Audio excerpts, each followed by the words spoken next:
How would you like a 15% discount to my daily email, the stack of stuff, the show notes, discounts to the conference, all of that? All you need to do is text the word show to 33777. You'll get the annual subscription with a 15% discount to my daily email. You'll get the stack of stuff, the links to the show notes, discounts to the conference, and so much more. All you have to do is text the word show, SHOW, to 33777.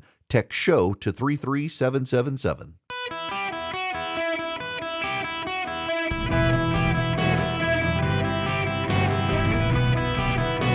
Welcome to the Eric Erickson Show podcast, Hour 3.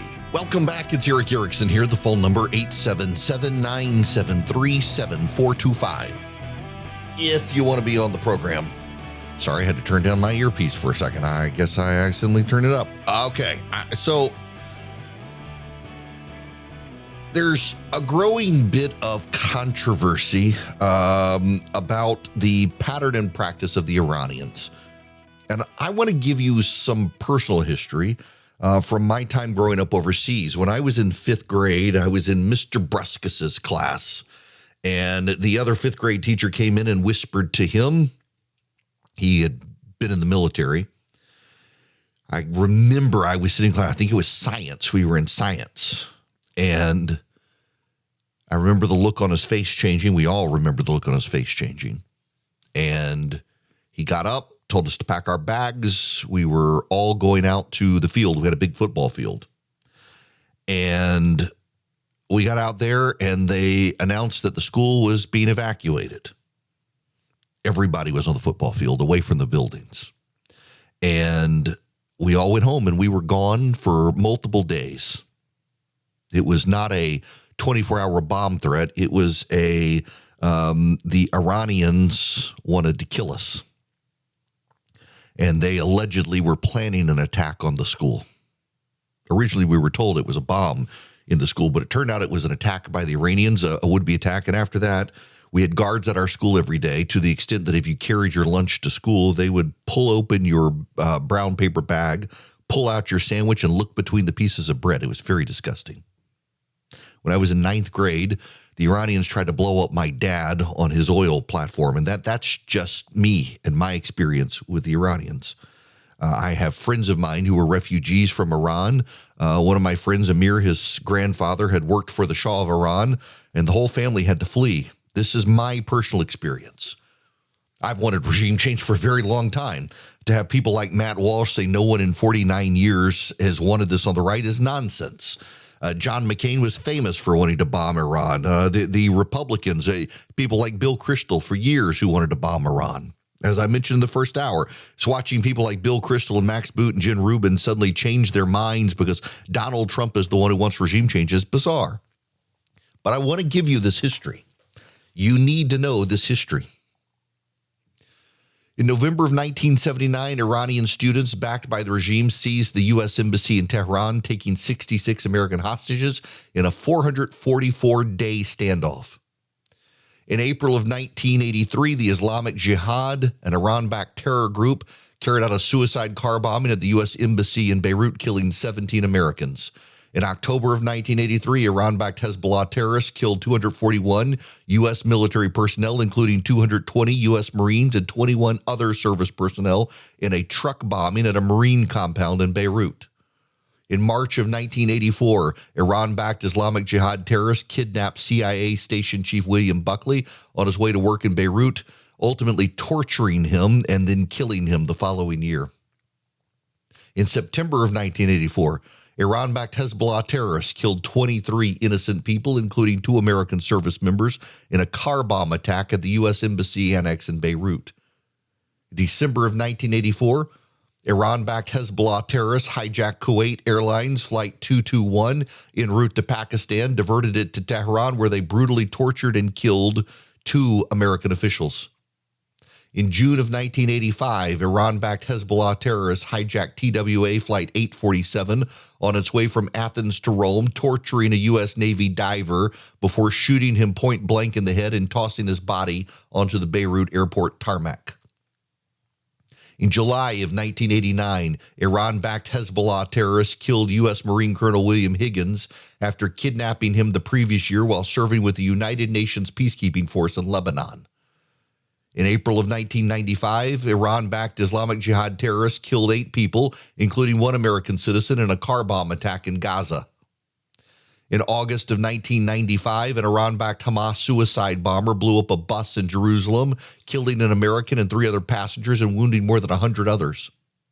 In February of 1996, an Iran-backed Hamas suicide bomber blew up another bus in Jerusalem, killing 3 Americans and wounding 3 other Americans. In March of 1996, a suicide bomber linked to the Iran-backed Hamas and Palestinian Islamic Jihad terror groups killed 20 people, including 2 Americans, in a suicide bombing at a Tel Aviv shopping center. In May of 1996, Iran-backed terrorists killed an American-Israeli dual citizen and wounded another American citizen in the West Bank. In June of 1996, Iran-backed Hezbollah al-Hijaz terrorists killed 19 U.S. airmen and wounded nearly 500 others in a truck bombing at a U.S. Air Force housing complex in Saudi Arabia. In September of 1997, Iran-backed Hamas suicide bombers blew themselves up at a shopping mall in Jerusalem, killing an American-Israeli dual citizen and wounding 7 other American citizens. In August of 1998, al-Qaeda suicide bombers facilitated by Iran-backed Hezbollah simultaneously bombed U.S. embassies in Kenya and Tanzania, killing 224 people, including a dozen American citizens. In August of 2001, an Iran-backed Hamas terrorist blew up a Jerusalem pizzeria, killing 3 Americans. In January of 2002, an Iran-backed Al-Aqsa Martyrs Brigade terrorist killed an American-Israeli dual citizen in the West Bank. In June of 2002, an Iran-backed Hamas terrorist killed 5 Americans in a bombing at Hebrew University in Jerusalem. In June of 2003, an Iran-backed Hamas suicide bomber killed 17 people, including an American citizen, on a bus in Jerusalem. In 2003, in October, Iran-backed Popular Resistance Committee terrorists killed 3 U.S. diplomatic personnel in Gaza. Between 2003 and 2011, Iran-backed militias killed at least 603 U.S. troops in Iraq. Roughly 1 in 6 American combat fatalities in Iraq was done at the hands of Iran. In August of 2003, an Iran-backed Hamas terrorist blew up a bus in Jerusalem, killing 5 Americans and wounding another American. In August of 2006, Iran-backed Hezbollah terrorists killed American citizens and IDF soldier Michael Levin during the Second Lebanon War. He was the only American to die in that conflict. In January of 2007, a dozen men affiliated with Iran's Islamic Revolutionary Guard Corps Quds Force killed 5 U.S. soldiers, wounded 3 others in Karbala, Iraq, after disguising themselves as U.S. soldiers and entering the Provincial Joint Coordination Center. In March of 2007, former FBI agent Robert Levinson disappeared in Iran, more likely than not being killed in an Iranian prison. In July 2014, Iran-backed Hamas terrorists killed 2 American citizens serving in the IDF. In October of 2015, Iran-backed Hamas terrorists killed an American citizen and his wife in a drive-by shooting in the West Bank. In December 2019, Iran-backed Kataib Hezbollah terrorists killed an American civilian contractor and wounded several U.S. service members in a rocket attack at K-1 Air Base in Kirkuk, Iraq. In January of 2020, 109 U.S. troops suffered traumatic brain injuries in an Iranian ballistic missile attack on Ain al-Assad Air Base in Iraq. In September of 2020, U.S. intelligence indicated that the Iranian regime was considering a plot to assassinate the U.S. ambassador to South Africa.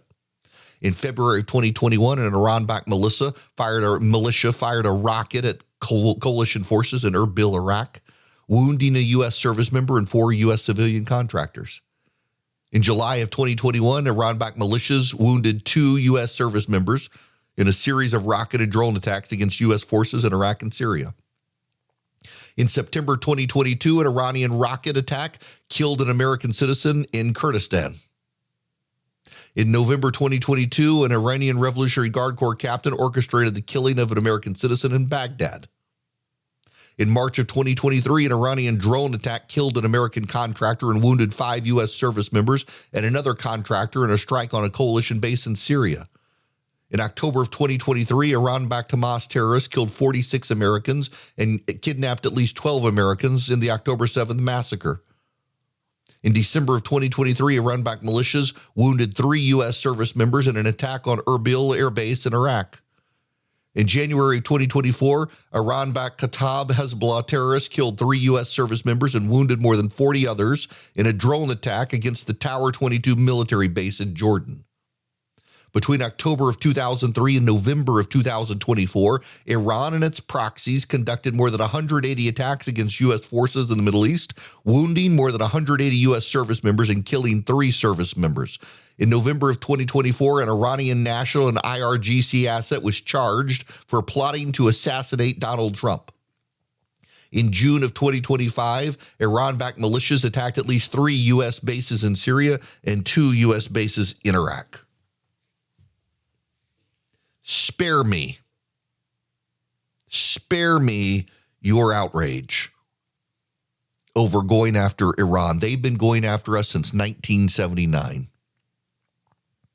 The audacity of Matt Walsh, who is a contrarian, not a conservative, he's a contrarian, who for several years tweeted out his willingness to go after the Iranian regime, to now say no one on the right has ever supported going after the Iranian regime. It's just an embrace of new talking points. It's absolute fatuous nonsense. And then he had to say, I mean MAGA. No, you said conservatives, but I mean MAGA now. There have been plenty of people who have been part of the president's coalition who for a very long time have wanted to go after Iran.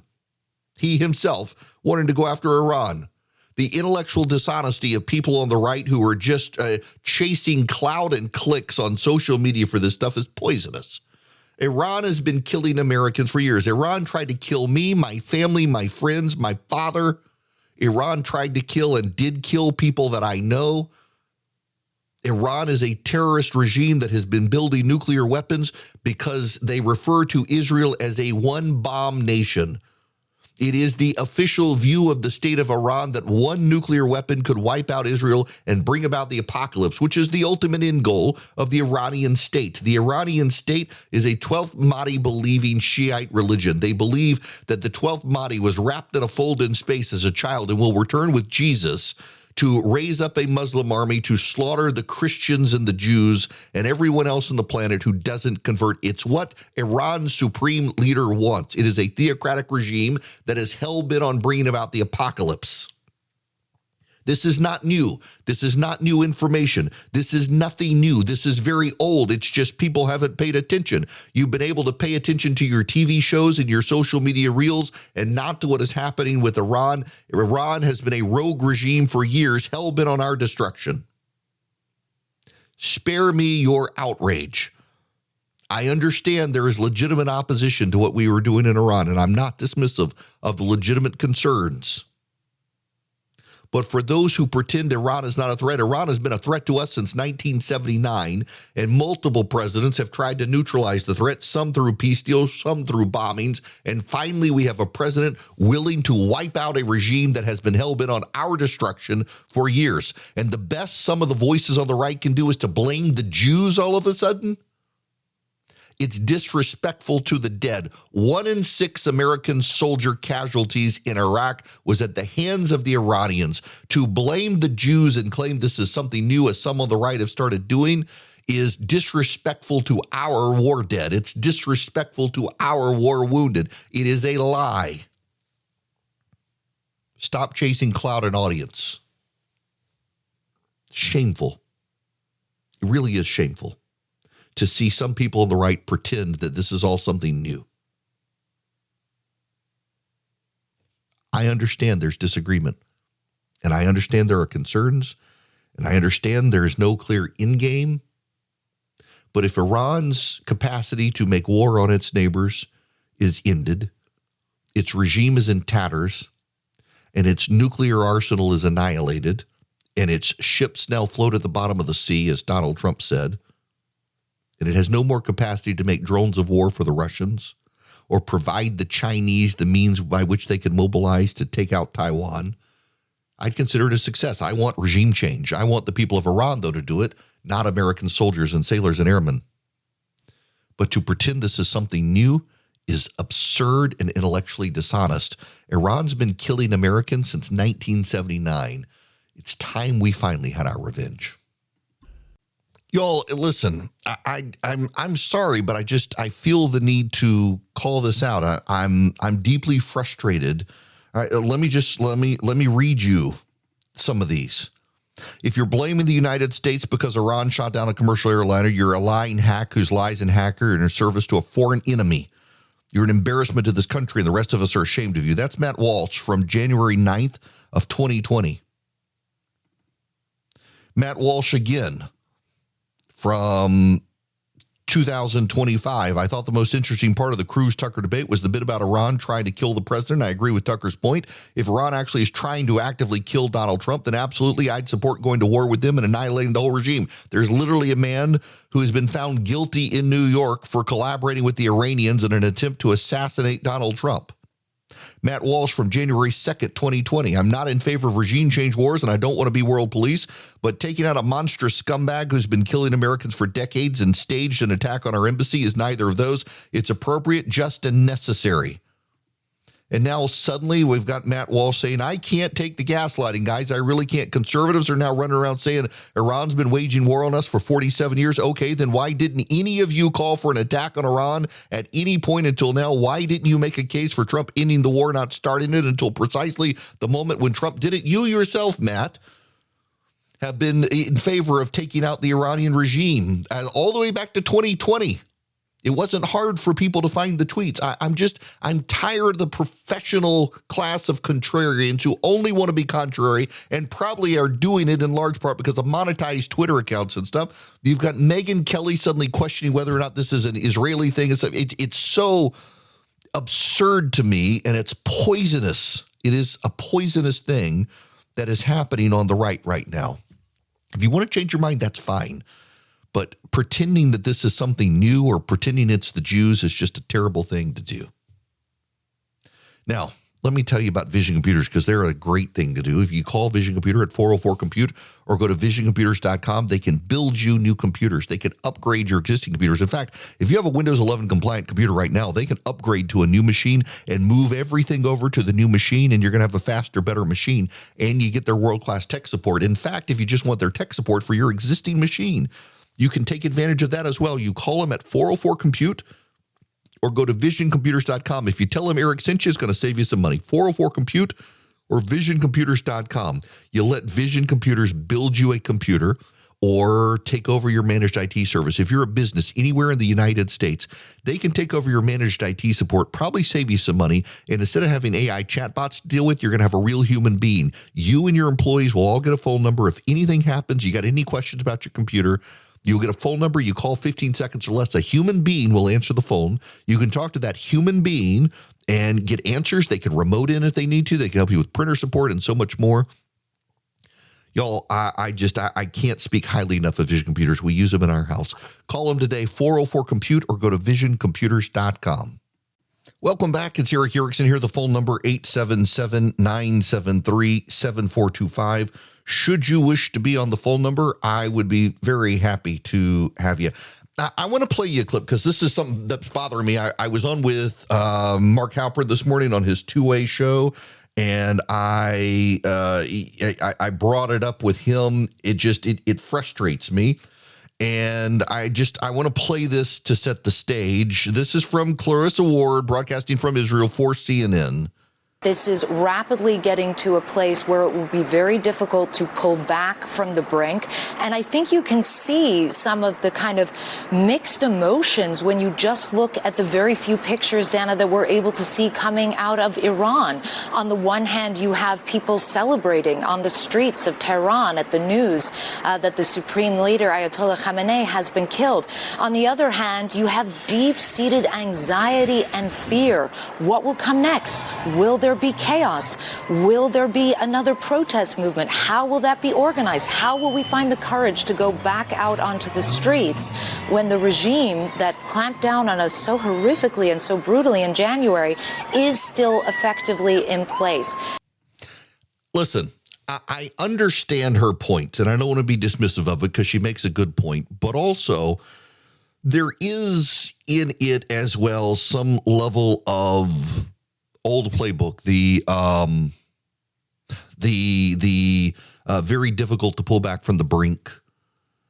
How far will we go over the edge? Will this escalate into a regional war? As I documented at the beginning of this hour, there's already been a regional war, and people just haven't paid attention to what Iran is doing. Iran has been funding the Houthi to attack Saudi Arabia and the United Arab Emirates. The Houthi have blown up oil refineries in Saudi Arabia. They have attacked the kingdom. They've attacked Egypt as well. Hamas and Hezbollah attacking Israel, and in Syria, the Iranians advancing their agenda there. And so many people in the press, first of all, there's the anti-Trump lens where they passionately despise Donald Trump. And so much of the analysis is from the framing and the standpoint of how can we make Donald Trump look bad? And then there's also the broken, tired, early 21st century war in Iraq talking points of it's a forever war. We want no more forever wars. Apparently, we've done a very good job under Donald Trump of taking out rogue leaders without it being a forever war. Maybe this situation will become a forever war. I don't know, but it doesn't look like it's going to. It looks like we do actually have some plans that the president's not being public about rallying forces inside Iran to take back their country, including arming the Kurds, arming the civilian population, continuing to blow up the IGRC, or IRGC. It's the dumb talking points of the press here. It's the talking points of the Iraq war that don't really apply in this scenario. We have the entire Middle East united with Israel for the first time in forever? Saudi Arabia, the United Arab Emirates, Bahrain, even Qatar now, which is deeply hostile to Israel, they're all working hand in glove together to stamp out Iran. The Jordanians and Egyptians have long had the most stable relationship with Israel, and now Lebanon is standing up to stamp out Hezbollah on Israel's behalf. They're working together to do that. The Syrian regime, which appear to be openly hostile to Israel, is helping us shoot down Iranian missiles and drones headed towards Israel. The Saudis, which have refused diplomatic negotiations with Iran, we now know behind the scenes were with Israel lobbying the United States to take out Iran. And yet the media continues the tired old talking points from the Iraq war. They can't update. If George Will, who's been a longtime critic of the President of the United States, can write in support of the operation and note what a game-changing operation it is, that finally the U.S. word means something again, even though he doesn't like Donald Trump, you would think the 30-year-old producers in the newsrooms of America and the idiots on social media would be able to update their talking points too, but they can't. It's like the J.D. Vance stuff. I'm willing to criticize the vice president of the United States. I actually like J.D. Vance a lot. I do think that he's playing it too clever and trying to balance things out with Tucker Carlson, whose son works for him. And Tucker clearly is not in the best interest of the United States and has become deeply anti-Semitic and hostile to the Trump administration and its power. I do question J.D. Vance's unwillingness to be more vocal about some on the right who are stirring up terrible things like anti-Semitism. Question all those things. I think he's playing it too cautiously. I think he needs to be more of a leader. But I also think he's a good guy. I think he's got a great family. I think he gets a lot of malignancy directed towards him because he's in an interracial marriage, in a religious marriage at that. I think that J.D. Vance is an appropriate vice president for Donald Trump. I think he's been a great cheerleader for the president and a defender of the president. And every damn time the president of the United States does something abroad, you've got the entire media say, what'll this do to J.D. Vance? Is this the time that the MAGA base breaks? Will J.D. Vance disown the president of the United States?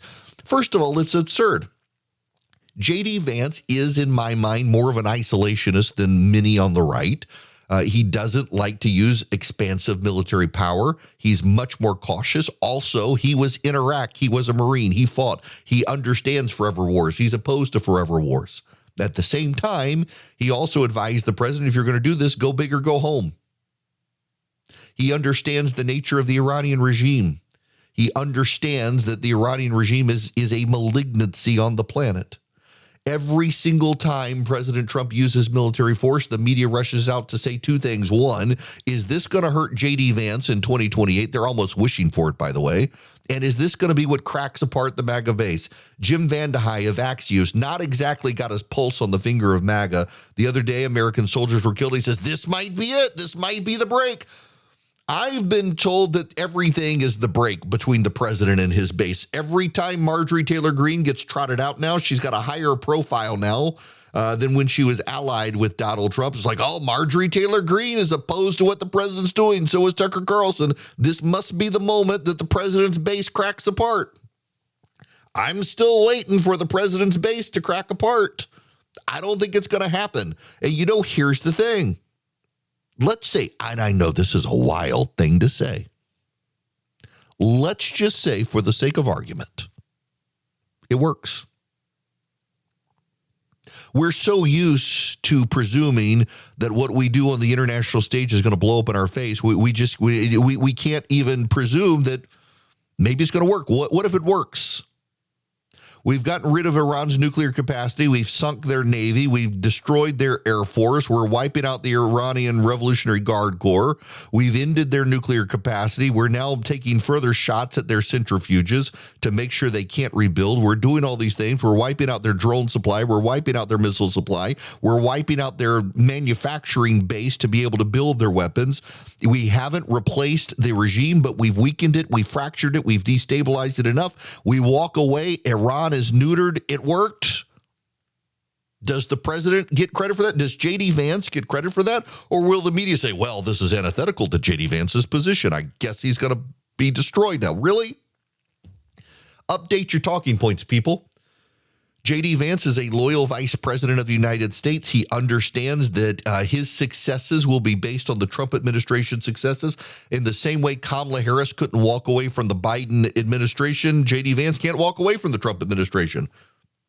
So for him to not want these sorts of things to succeed is an absurd fallacy perpetuated by a media that is constantly trying to put the Republican Party in the worst possible light, the presidency of Donald Trump in an even worse light, and are just giddy at the prospects of softening Vance and or Rubio in 2028 because you got the weakest Democratic class of person ever to run for president in 2028, the most limited foreign policy experience of any of them, no statesman among them, and here you've got the sitting vice president and secretary of state who might out of the gate run as a ticket. And so the media is doing everything they can to spin it as a bad thing for J.D. Vance and a bad thing for Donald Trump. It's just predictably absurd.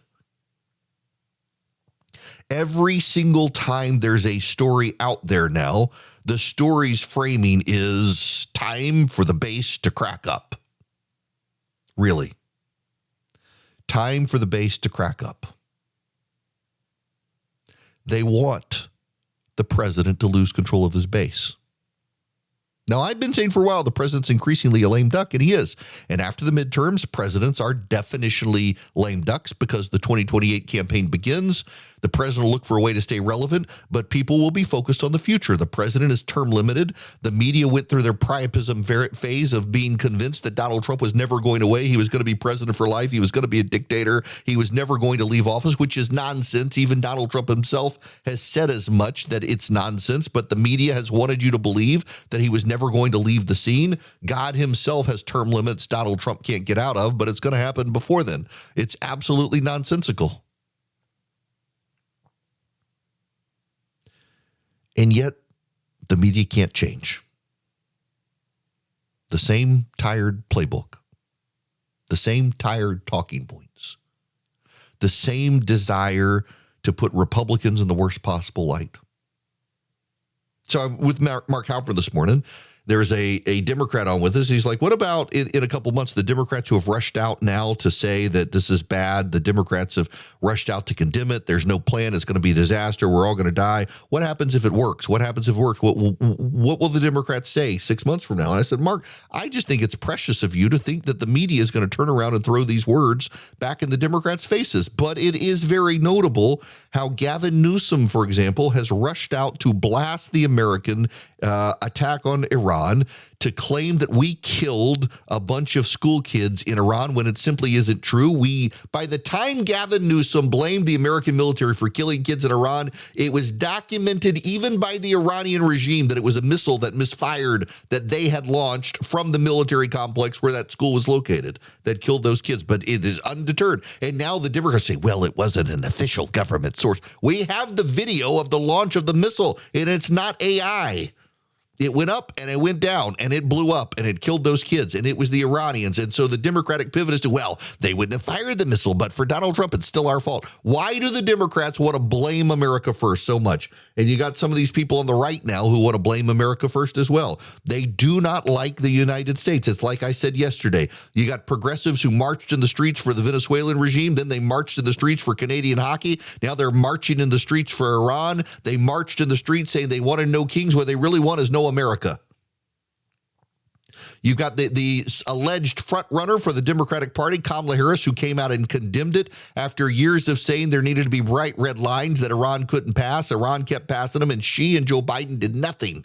And then you got the second in position, Gavin Newsom, coming out and attacking the whole situation as well. It really is gross to watch the Democratic Party root against the United States when they're not in charge of power. The Democrats can't be patriots unless they're in charge of the country, and they demand loyalty to everyone when they're in charge. No one's allowed to question their efforts. And the media is willingly complicit in all of it. And the media can't update their playbook from the Iraq War. There's going to be a regional escalation, they say. Yes, by Iran, a regional escalation that brought the French, the British, and the Greeks to our side to put up defensive positions to help us shoot down what Iran is doing. A regional escalation to the extent that Qatar is now lobbing missiles at Iran. A regional escalation to the extent that Iran is on the opposite side of Saudi Arabia, which is allied with Israel for the first time in forever. That regional escalation. It's a regional escalation against Iran, not against us. And it is bizarre and dishonest for the media to be unable and unwilling to recognize that. And then they pivot to, how is this going to hurt J.D. Vance's chances in 2028? And how is this going to crack apart the MAGA base? Listen, I've got friends of mine who are fully MAGA who do not like this, but they're taking a wait-and-see approach. But by and large, even the polling that's come out that says the public doesn't support this shows overwhelming support, 80% support by the president's base for this. The president's base is stuck with the president. It is the media that keeps wanting to write the autopsy and the obituary for MAGA and the president. That time will come because he's term limited. But for now, it's still his base, and they still support him, regardless of what people like Marjorie Taylor Greene say. Well, I got to go to the airport when I'm done. I got to go to the airport in large part because I have been summoned to another super secret meeting of the vast right-wing conspiracy, this time in Washington. And so I'll be doing the show live in D.C. They've accommodated my schedule. Given the news of the day, I can't really pre-record given everything that's happening. So I'll be doing the show live from D.C. and then floating in and out of hotel rooms to meetings. TSA is now, people aren't showing up for work again. Why? Well, because the government is still shut down. I mentioned this yesterday, but I want to be a little more blunt and precise today. After Renee Good got killed trying to run over an ICE agent, after Alex Preddy got killed in Minneapolis in a scuffle with ICE or with Border Patrol. I'm blaming ICE, it's Border Patrol. After Renee Good got killed trying to hit a Border Patrol agent, after Alex Preddy got killed scuffling with Border Patrol agents, the Democrats started saying we have a body count. There's an American body count for ICE. How many Americans must die? And they would blame ICE. Wouldn't blame Border Patrol. They'd say ICE. How many Americans will ICE kill? We have a body count. I want to know, Democrats, how many Americans must die at the hands of Joe Biden sleeper cells before you reopen the Department of Homeland Security. And yes, we should call them Joe Biden sleeper cells because even Joe Biden's own government has been concerned about the number of sleeper cells we could have in the United States, having been let into the United States through a very porous border. The people who got away were never processed by immigration. How many of them are in this country? How many of them got away? How many of them have set up shop? How many of them are here to sabotage us? I don't know. God forbid there are any. Maybe there aren't. We could be blessed and fortunate that there aren't any here. But it was the Biden administration itself, CENTCOM, the CIA, the FBI, that was openly fretting, writing in the pages of Foreign Affairs magazine and elsewhere, concerns with sleeper cells setting up shop in the United States. And the Democrats have shut down the Department of Homeland Security. TSA is on reduced staff function because TSA agents are already thrown in the towel saying, I'm not showing up for work. This is on the Democrats. They want to say there's an American civilian body count with ICE. There could be an American civilian body count due to sleeper cells that the Democrats have empowered by shutting down Homeland Security. The Democrats empowered to begin with by letting them cross the border. I think we should all be concerned with this, and I think we should all be concerned that the Democratic Party of the United States of America has chosen to keep the Department of Homeland Security shut down at a time of war between us and Iran, where we believe Iran has sleeper cells inside the United States. That is on the Democratic Party. You may not like it, but you know if the shoe was on the other foot, you Democrats would be blaming the Republicans. The Democrats deserve blame. You'll deserve blame if you don't go to oldglorybank.com/Eric today and sign up with them. Old Glory Bank was started because of the debanking trend. You know, the president's team has started suing some banks that debanked conservatives. It really was a thing that was happening where banks, essentially progressive shareholders, were pressuring banks in the United States to shut off the accounts of gun stores, of conservative activists, of even the president's wife and son got debanked by banks. Old Glory Bank was started because of that. They wanted to protect conservatives. They wanted to protect you. It was started by conservatives for conservatives. You can go to oldglorybank.com/Eric today and sign up with Old Glory Bank. These banks said it wasn't intentional. In some cases, they said it was accidents, but it was happening, but it wasn't happening at Old Glory Bank. oldglorybank.com/Eric. That's where you need to go. They're a bank by conservatives, for conservatives. They're about to be publicly traded on NASDAQ. They're one of the fastest growing banks in the country. They protect your privacy and they protect your right to bank, and they stand with you and they stand with your business as well. They are very business friendly. They're very friendly to veterans, first responders, and active duty military. Learn more at oldglorybank.com/Eric. Member FDIC, equal housing lender, terms and conditions apply.